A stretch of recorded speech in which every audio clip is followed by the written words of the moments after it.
Hello, good afternoon to all of you. It is a pleasure and an honor to be here participating in this event FIS 21. First of all, I would like to thank the organizer.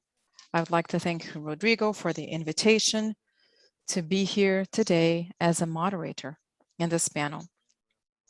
It's an honor to be here as a moderator with the participation of such important leaders such as Eduardo Bianco, José Luiz Castro, and former Minister Mandetta. As already mentioned, the topic of this panel is building a collaborative model in the health sector in Latin America. And when we decided on the topic for this panel, the idea was to find a common ground. So the goal was to discuss a collaborative model that was converging. I believe that the greatest challenge we have faced, and we are still facing, of course, is the pandemic, the COVID-19 pandemic. And I think it's very timely that we talk about a collaborative model right now. I guess we will all agree that one of the greatest lessons we've learned so far with the pandemic, with the COVID-19 pandemic, is the importance of collaboration. Whether this is collaboration between different countries, collaboration between different government organizations or NGOs, and most of all, collaboration between individuals. And we've seen many, many examples that, at least for me personally, led me to believe in people, in mankind, looking at all the examples of collaboration and empathy that we've seen throughout the last few months.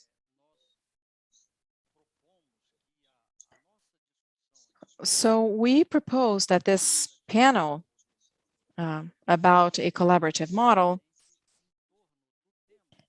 is precisely about the pandemic. And in the structure of this panel, and in a moment, I will explain how the dynamics of this panel will be. I will pose a question, and the goal or the suggestion is that each one of our panelists, and I'm going to call you in random order, and each one of you will have 10 minutes to make your presentation or / answer to the question that I'll pose. And after these 10 minutes for each one of you, we will have the remaining minutes for a debate, a Q&A amongst ourselves, and also to respond to questions from our audience. And I'd like to take this opportunity to thank all of you who are here watching, dedicating our time to watch this panel.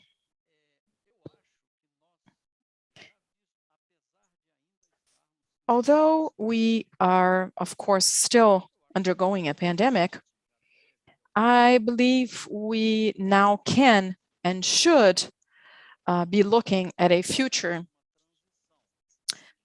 in which we will be able to make a transition from a pandemic into an endemic situation.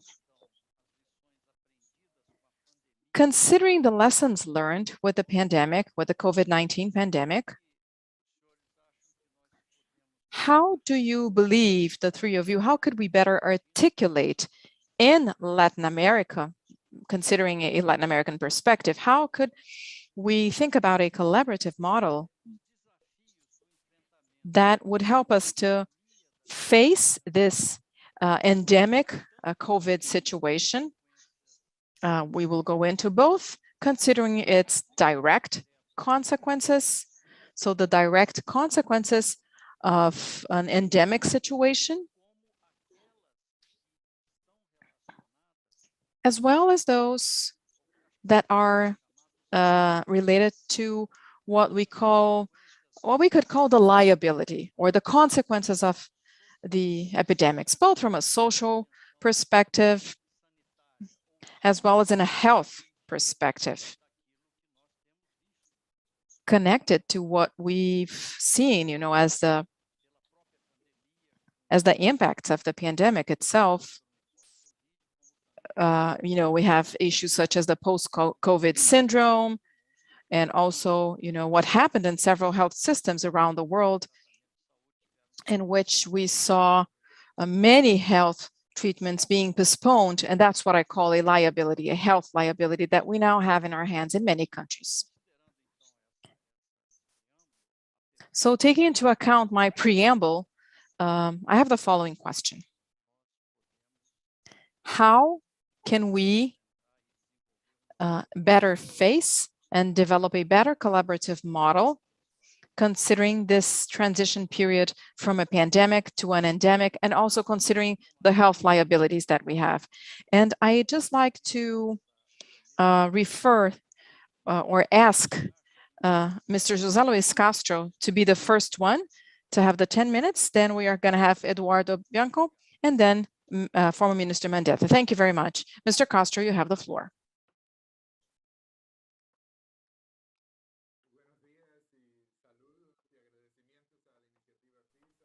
I'd like to thank the FIS initiative, Mr. Ari Ribeiro, Mr. Eduardo Bianco, and Minister Mandetta. It's an honor to be here with all of you. In March 11th, 2020, the WHO declared COVID-19 to be a pandemic. This was a changing point for public health. And in future decades, we will think about our work as before or after COVID, and how COVID changed our lives, our societies, the economy, and most of all, health systems. COVID-19 has taken 1.5 million lives in Latin America. And this is a conservative figure. We've learned in the last 2 years a lot. I think that the most important lesson is that we should invest in strengthening public health and public health systems. When I talk about public health, it's not just about the number of canes or vaccination campaigns. Every time we cross a street in safety, or we can go to a restaurant where it's smoking free, or we have a flu vaccine, we are benefiting from decades of works that have been conducted by public health professionals. Public health is a network of protection that is invisible as long as it works. And we've seen this throughout the COVID-19 pandemic. What happens when we have a support to public health, and what happens when there's no support to public health? In some countries and in some Latin American cities, we had strong leadership and we had fast response, evidence-based, and this managed to keep a lower number of hospitalizations and deaths. In other places, the polarization of science and of measures to control the disease have led to a great number of sick people and deaths that could have been avoided. The importance of coordinating actions became very clear. In Brazil, we acknowledged the central role played by the National Consortium of the State Departments of Health, CONAS, as the acronym, in coordinating the response of different states to this crisis, and we support them. In the beginning of the pandemic, when the real number of transmission was being questioned by the general public, Vital Strategies and CONAS developed together the first national table of mortality rates. Recently, we've developed a tool to visualize dates about symptom, which comes from social media platforms, and this can bring earlier precocious alerts to health authorities when there is a surge in cases. We've also developed the first national campaign of communication with CONAS and other partners, such as the National Front of Mayors and the Consortium of Health Departments in cities and different municipalities, CONASEM. Almost 2 years after we began to face this global challenge, we need to go on working to face the challenges to come. An important factor is how serious we're going to think about COVID in the future. How many hospitalizations and transmissions this disease will cause? And can our system manage this load? Just like the flu season has become part of our life, it is possible that we will face other respiratory viruses every year. That would mean vaccines so that we decrease the severity of these diseases and other social behavioral measures. In this setting, the health systems and the data systems, they are essential. We need data to track new infections and to be prepared to future crises. We should work in collaboration. We need not only to increase solidarity and collaboration in Latin America, but also imagine solidarity at a global level. Our work is based in the idea that building strong public health systems would allow for a greater quality life for all citizens, mostly for those that are at higher risk of mortality or early death. The public health system should be seen as a boat that will carry us through a river.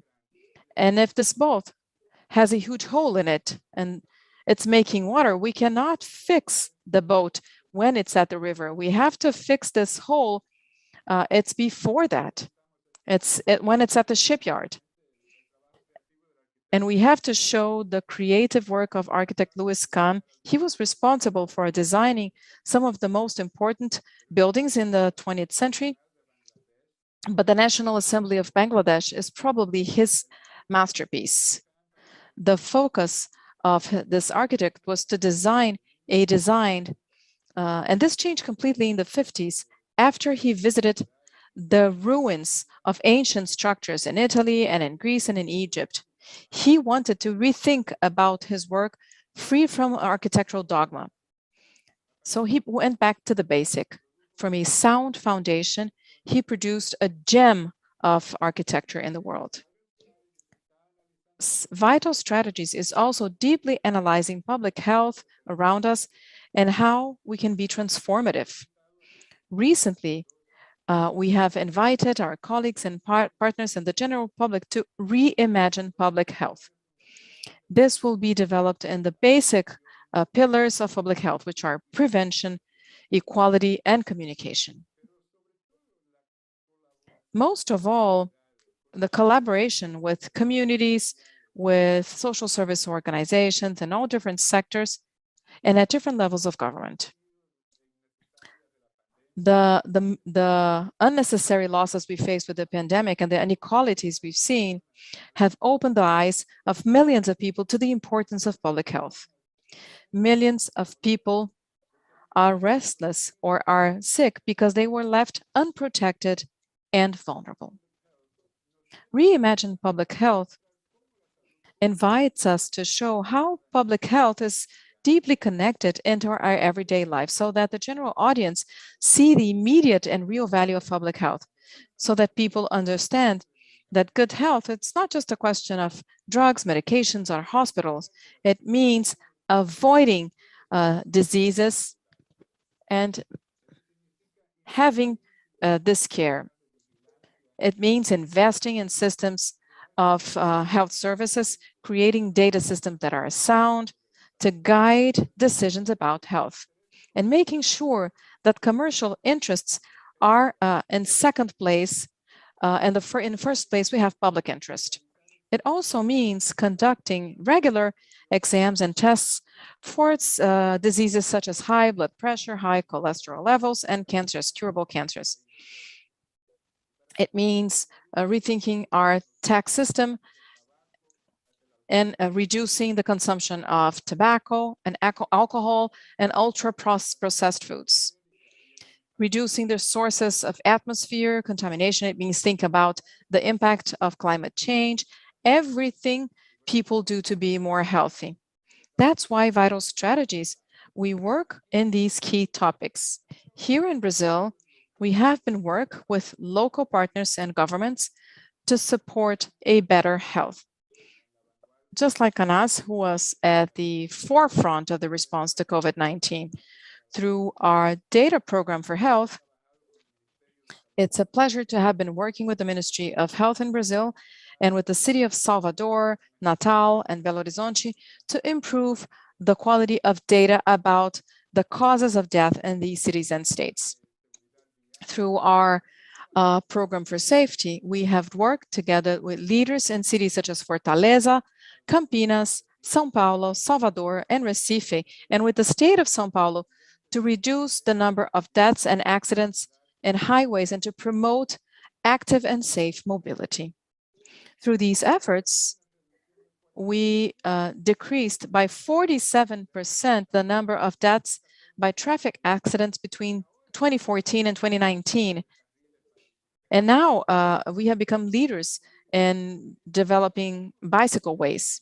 We also work to support a more healthy feeding habits. We've supported campaigns and media, and we are making an effort to have clear label and food products that make people aware of when food is rich in fat and salt or in sugar.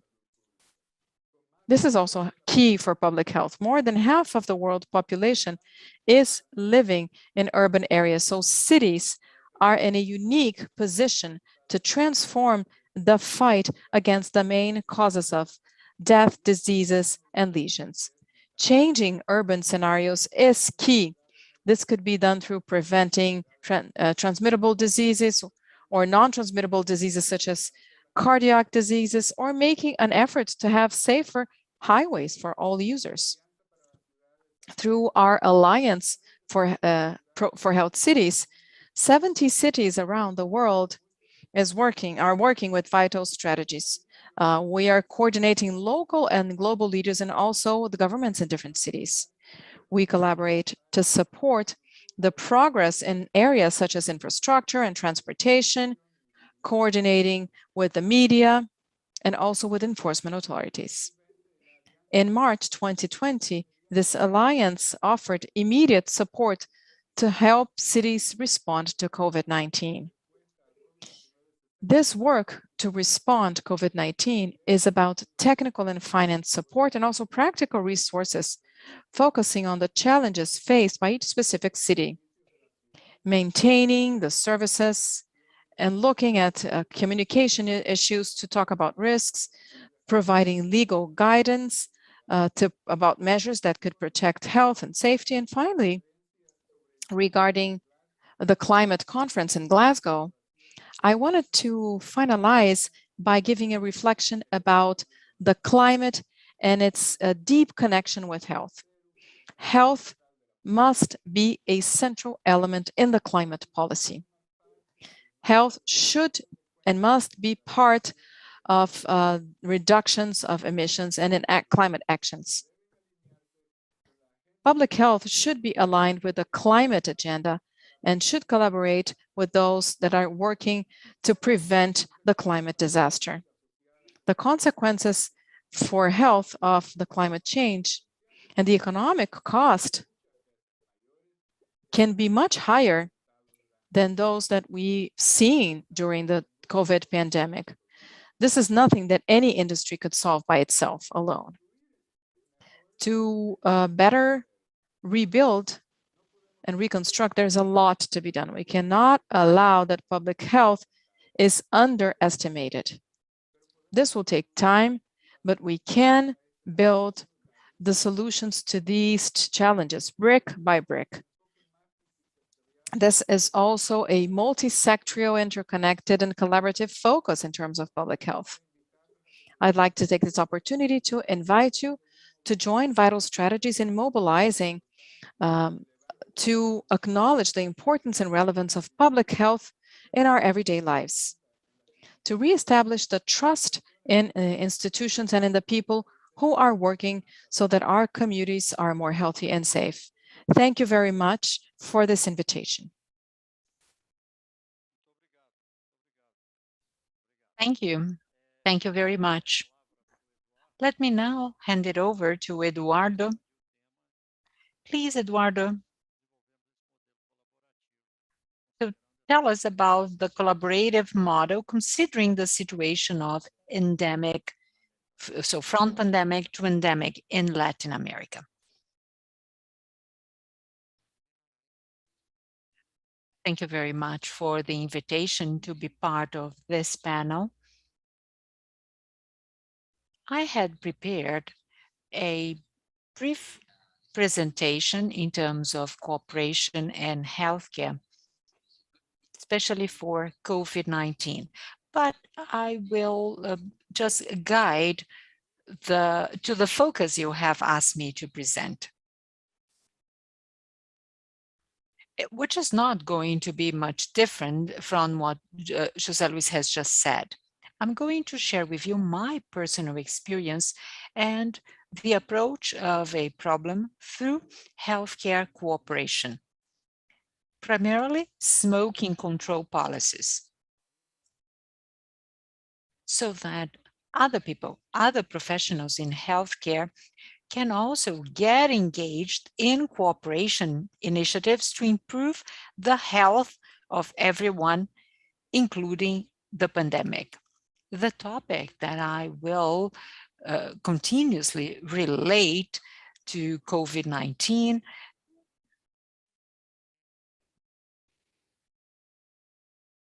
shows that there is a correlation between COVID-19 and smoking. Smoking kills 8 million people every year, and it's the main cause, which is preventable, of a preventable disease that can prevent deaths. And we know that there is a 50% increase in severe cases of COVID-19 if the person is a smoker. That worsens the outcomes. So these are non-communicable diseases that really increase the susceptibility of those people if they get infected by COVID-19. So we have non-communicable, communicable disease, we have smoking and COVID-19. Let's speak as a regular cardiologist, even though I'm not in clinical practice anymore. But since the 90s, I had started thinking about cardiovascular prevention, and I decided to go into smoke cessation, really supporting my patients. The center where I used to be an intensivist cardiologist asked me to develop a program. And in 1998, I traveled abroad to get trained. And this is something that really connected me with this world of other initiatives, the cooperation of healthcare professionals that gather information as they go. It's something absolutely essential. Because of the connections, I got associated with the Inter-American Foundation of the Heart, which asked me to work also with this topic in the region. So I started doing so. The following year, I participated in Spain in a Ibero-American Congress for Smoking and Health. I was a clinician helping my patients, but I really realized the importance of public health policies to address health topics. There, I also learned how the tobacco industry had been hiding information to really protect its business. So this is the importance of public policies, not only individualized treatment of people, but rather the development of public policies. It has helped me realize that WHO was also launching the first public health pact, including the control of smoking. And this is something that I would like to emphasize. Now we are discussing about a, let's say, a pandemic preparedness consortium of different countries. And in this Congress in Spain, I also learned that Latin America is where we had the highest prevalence of smoking and fewer appropriate smoking control policies. So it really motivated me to go back to my country and to really dedicate on doing that. So we prepared a letter, and many professionals signed, and we submitted that to the government to really forcing them or driving them to do something concerning that. And this is absolutely essential. National medical associations have to get engaged in topics such as this. So we created a committee of smoke cessation, and we started to run a number of national initiatives. The following year, I went to a congress in Chicago of the same topic, and there I was trained and got in contact with the Latin American committee that was involved and a community that was involved in it. And it has led me to get more and more involved in public policies. In 2001, I was an active participant of all the negotiations, and I was assigned to be the coordinator of these of our region, so that we could create a network representing over 100 countries. And this is another way that we have to consider, creating global networks of stakeholders, those who are really interested in addressing the topic of the pandemic we are experiencing, but also of a future pandemic to come. How can we get prepared to them? The participation has really taught me so much. I was trained from key leaders in the area. 20 years later, it's so much easier, isn't it? Thanks to the connections we all have. But at that time, I just got closer to people from all different countries involving international agencies and the academia. And this is essential to create networks. And of course, by doing that, we can create mutual respect and mutual solidarity.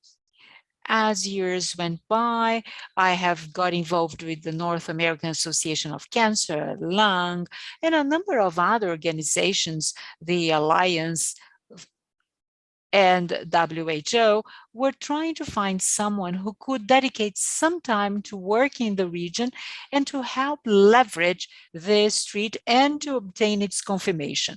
I was appointed for the position and left part of my clinical practice to travel to different countries, get together with people, with politicians, with legislators, work with the press, and I was a regional coordinator of the topic also for other regions, because other people from the specific regions join us in this effort. And this is also something important.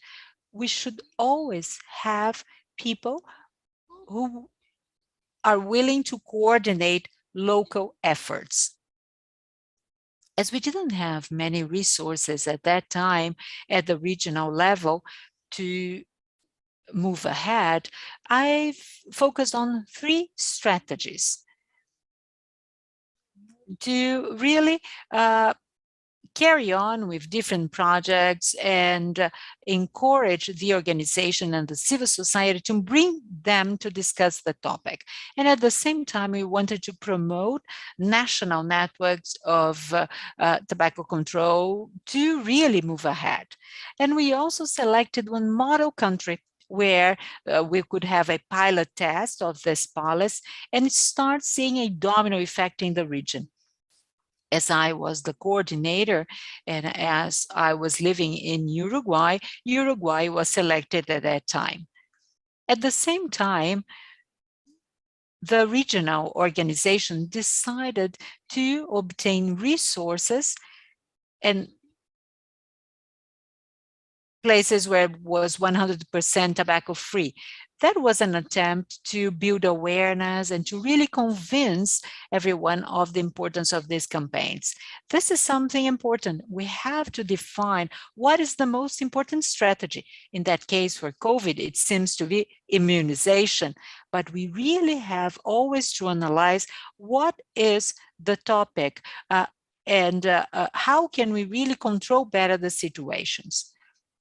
But I believe that the main catalyst that we have had to deal with the situation was this treaty, this partnership that got into effect in 2005. And I really emphasize the importance of having a global pact such as this to get prepared to pandemics.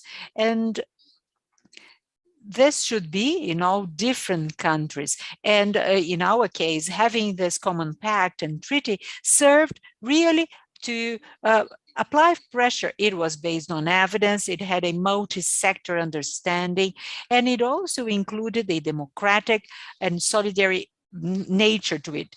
And we participated the contribution of low and middle income countries, which could not have participated if it hadn't been for the additional funds. And by doing that, we could really evolve in our campaign. So I think a pact or a treaty like that should really include all the stakeholders, should really bring together updated evidence about COVID-19 so that we can get prepared and avoid future pandemics. And in addition to that, and something that can be compared to what we did in the smoking cessation, and we can use as a reference the pact and the agreement that we did for smoking. When we began with this topic, we fostered this National Medical Association to create a national alliance to control tobacco. It was the first in the region, then it was replicated in Peru and in Chile. This alliance was key to ratify and prepare the path for the legislation in tobacco control. This type of alliance should be established at a national level based in science and also with legislators and lawmakers so that it can indeed become a national policy to face the problem. There was a workshop at the Pan American Health Organization. Uruguay became the first tobacco-free country in Latin America. 2003, it was a vision, and we need to have a vision of a world that is better prepared with better health to avoid future pandemics, as well as solving the current one. So I'm telling you the story. Yes, March 1st, 2005, we had as president Tabaré Vázquez. He's an oncologist, and he committed to applying the commitments that Uruguay had committed to. And Uruguay was successful in controlling tobacco. It became a leader with no political will, with no political commitment. It's difficult to reach results and change the situation, being better prepared. Tabaré Vázquez was a key factor, of course, for tobacco in Uruguay, but it was not the single factor, because at the time in the region, there were another physician who was a president, and in this country, nothing happened. There was no political difference. Why is that? Well, because besides having a committed president or politician, there was a previous work from the civil society, from the academy. There was a quick connection established between the Ministry of Health, the president, and there was a trust and mutual respect. Because of that, Uruguay became, in 2006, the first Latin American country, smoking-free country. This would not have seemed possible a couple of years ago. In 2016, 18 of the 20 Latin American parties of this commitment had approved the tobacco-free commitment. So we can have a model country, turn this model into a model and show other countries that it is possible to combat this epidemic and be prepared for other epidemics. How did we manage to do this change? Well, there was a treaty. Also, there was a major cooperation and solidarity between countries. Those that were more advanced were guiding and supported those that came behind. And when regional leaders were attacked by Philip Morris, a tobacco company, everybody defended that leader. So that's how I want to highlight North-South cooperation. Of course, this would not have been possible without the support of international organizations, such as Vital Strategies Campaign for Free Tobacco, and philanthropic universities such as the Bloomberg Foundation, who have invested in funds to develop advocacy initiatives. As a final remark, I wanted to say that the process of this commitment is a huge multinational collaboration, which became a world public health movement. It is currently a benchmark to talk about non-transmittable diseases. And through international cooperation and trans-regional cooperation, and also local national cooperation between different disciplines, backed by these norms and this international framework, that's how we managed to obtain an important impact. That could perfectly be replicated, of course, considering specific differences when it comes to COVID-19 and preparing us for future pandemic situations. Thank you very much. Thank you very much, Mr. Bianco. Mr. Mandetta, Mr. José Luis Castro emphasized the data system, the importance of data systems. Eduardo Bianco talked about the importance of this global treaty and the importance of global networks of stakeholders. You headed the health minister in Brazil in a very tough moment, the beginning of the pandemic, when we didn't have a lot of knowledge yet about the disease. It was a moment when every single day we faced many, many huge challenges. And in front of the health ministry, and those of us who were working in hospitals, providing health services in the front line, every single day, we were facing extremely difficult situations. And I think you are the best person to talk about the lessons learned, the lessons you learned with your experience, and transferring these lessons to other areas. I would like even to know if you agree with my vision that we can now foresee this transition from a pandemic to an endemic situation. I am aware that the world situation is still quite complex, with a lot of disparities and gaps in the access to vaccines. This is a very serious problem from a moral standpoint. This is something that is hard to understand.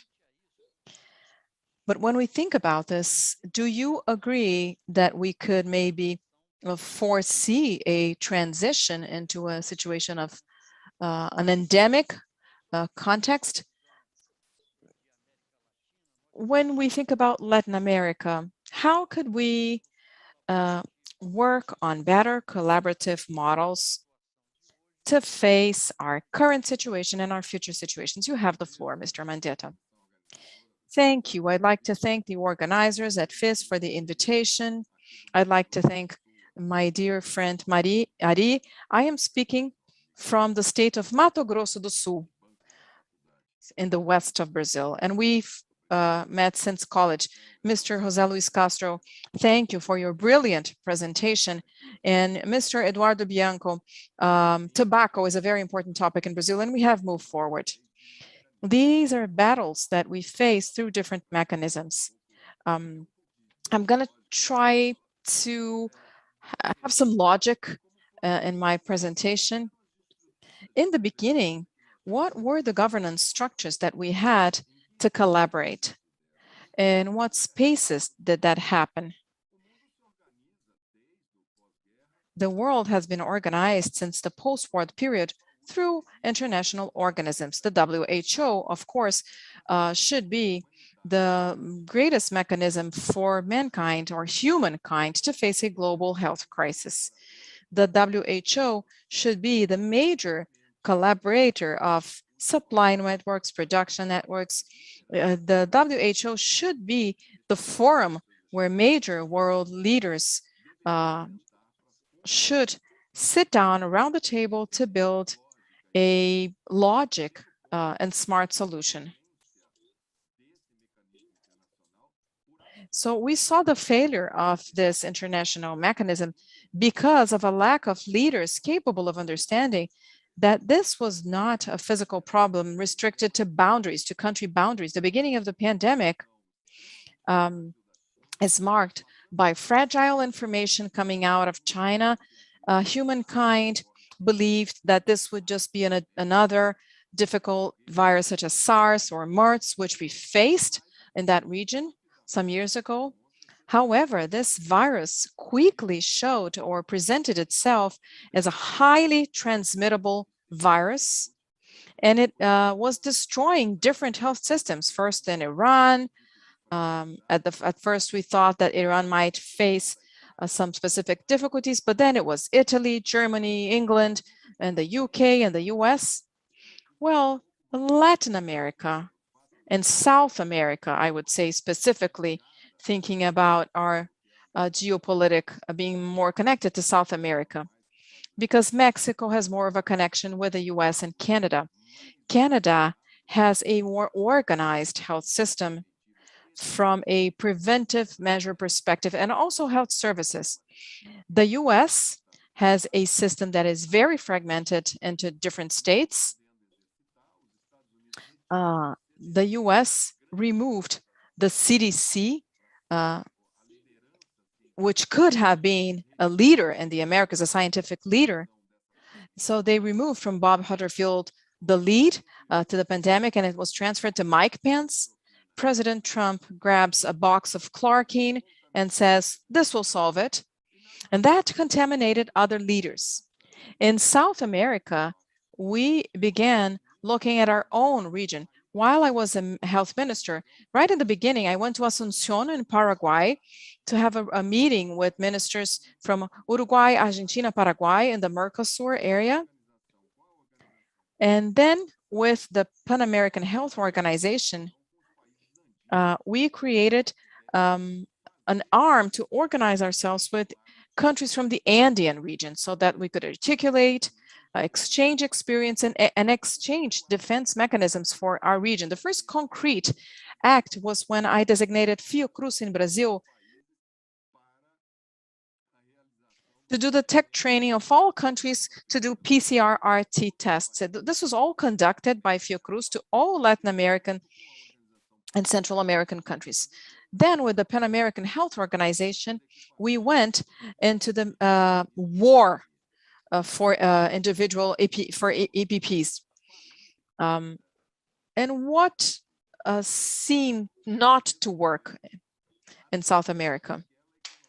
The world decided to adhere to the Chinese economy of scale of producing masks and supplies, and China decided to shut down its exports. They concentrate 90% of the production of ventilators, all monitors, and, you know, out of nowhere, we see presidents from different countries trying to acquire the highest possible volume of supplies. I remember British nurses wearing plastic trash bags in their heads in an attempt to protect themselves.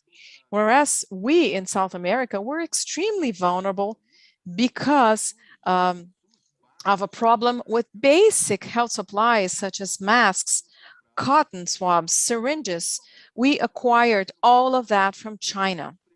But that also had an impact in developed countries. And I think that one of the first convergence points for Latin America will be building an industrial complex in the health sector so that we have a South-South axis, because African countries were out of supplies as well. And with that, if we think about regional sovereignty, we could decrease our full dependence and reliance in terms of health supplies. In that same meeting, we attempted to create a joint movement, but some political leaders who were involved in elections, whether they were presidential or regional elections, they decided to make unilateral decisions. There was a sequence of physical boundaries and frontiers that were shut down in the Americas, and that happened mostly because of political pressure. We didn't have one leadership capable of organizing dialogue within the Americas. So this toxic political leadership shows when there's no articulation, this is actually associated to the virus. It becomes part of the disease, and this was responsible for many sad episodes throughout the pandemic. We saw the collapse in Ecuador. We saw a dramatic situation in Bolivia. We saw the inequalities inside Brazil and regional inequalities in terms of models of health services and a lack of access to vaccines. We cannot think about normalizing the situation because we have countries that have not reached 10% of vaccine coverage in the Americas because they have no access to vaccines. This is a reflect of the deindustrialization. Brazil still has two structures producing vaccines, Butantan and Fiocruz, these two institutes. But this is not enough for the size and for a scale as a region. The world was lacking so many leaders that we saw major powers purchasing 6, 7, 10 times their need of vaccines, and then they were doing diplomacy with vaccines, which is it's a very cynic position. And we saw a sterile discussion about breaking down with the patent legislation. And this should be included in what we call a new international health regulation, which should be rewritten. We do know that we will have new pandemics. We are aware of that. We don't know when, whether this will be tomorrow, whether it will happen in 10 years and 50 years, but it is a fact. We will face new pandemics. Brazil is a high-risk country for the emergence of new diseases, as well as the Amazon region countries. The more deep we are into the forest, the more deforestation there is, and the more we change the ecosystem, the more viruses will be transmitted to human beings. And the virus monitoring in the Amazon region is very low.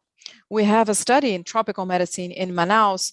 We have Evandro Chagas, and then we have a void in terms of these studies. And that makes us a very vulnerable country to new viruses. And this has a direct connection with a climate issue, climate and health.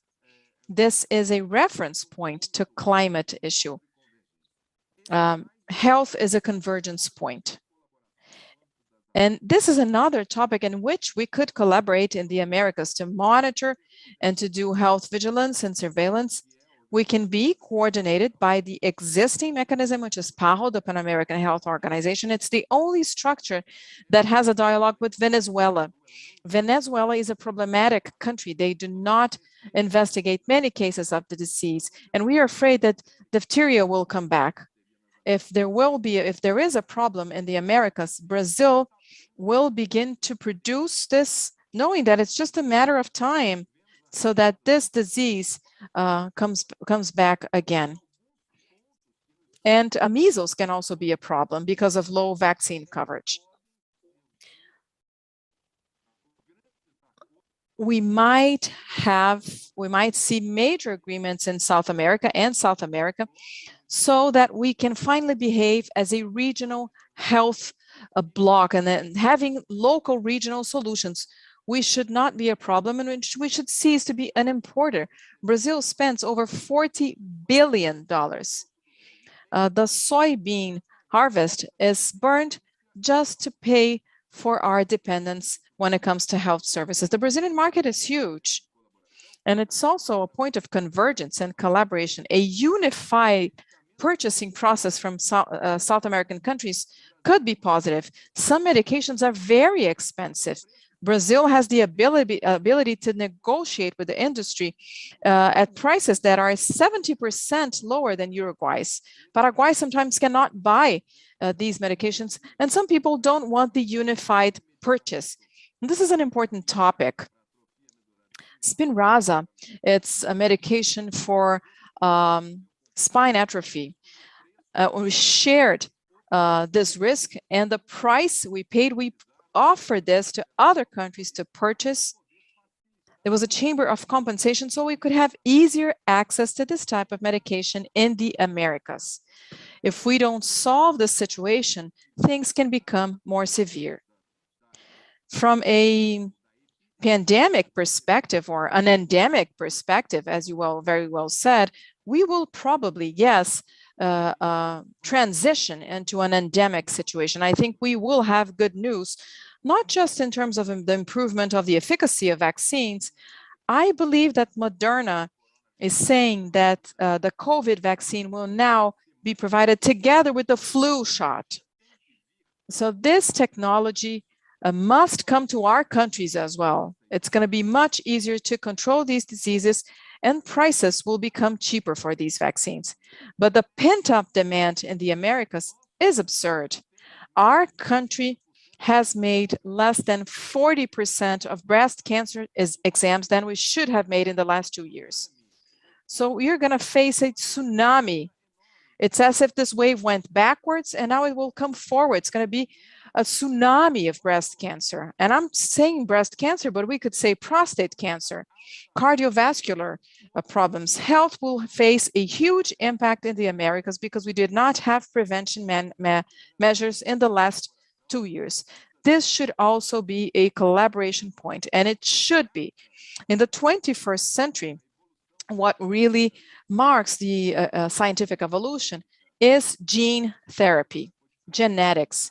After we decoded the DNA, then we have the Genoma Project, all the discoveries of genes that are behind many diseases. After that, we see possibilities of cure for many diseases, Duchenne's, Alzheimer's, type 1 diabetes. However, CRISPR, there is a technique, and we don't hold this technology. We don't hold the rights, and we should be. Otherwise, we will be easy prey in the 21st century, and the 21st century will be the center of genetics. Brazil, it started its program of Brazilian genomics, and it should be done in collaboration with Latin American countries. We cannot afford to have an isolated solution. Brazil should not have one solution that is not available to Paraguay. We need everyone healthy. Paraguay, Bolivia, we need a balance of the ecosystem and a balance of ecosystem in the Americas. We have to get together and discuss the international sanitary regulation, the existing one. The health regulation code is not enough.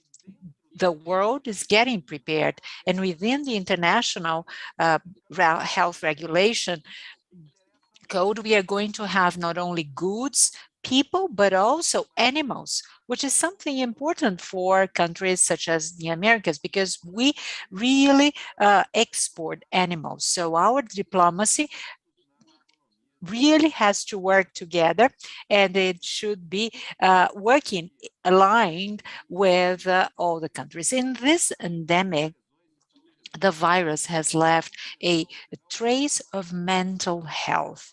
Mental health is the main insult to impact healthcare systems. So suicidal attempts, depression, caused by organic and social causes of unemployment, loss of companies, loss of work formats, work which used to be just done on site and now are done remotely, just using unqualified labor. And we are going to pay a social price throughout the whole 21st century unless we invest in education in an articulated, joint fashion. Telemedicine is a wonderful tool, and it can bring together specialists and family physicians who operate here in the Brazilian market. They are fully disseminated, but not throughout the other countries. And by doing that, we can improve universal access to health, which is one of the items of the Agenda of 2030 for the UN. As you can see, we still have got a lot to cover. The Convention of Tobacco has to be signed by Paraguay. This is where the cigarette industry, tobacco industry, produces in large scale, low tax, and then transfer that to other countries at 2 BRL. So really compromising the efforts of the countries which are fighting against the cancer of tongue and bladder and others. So leaders in economy, they have to understand it's a good thing to increase taxes on tobacco.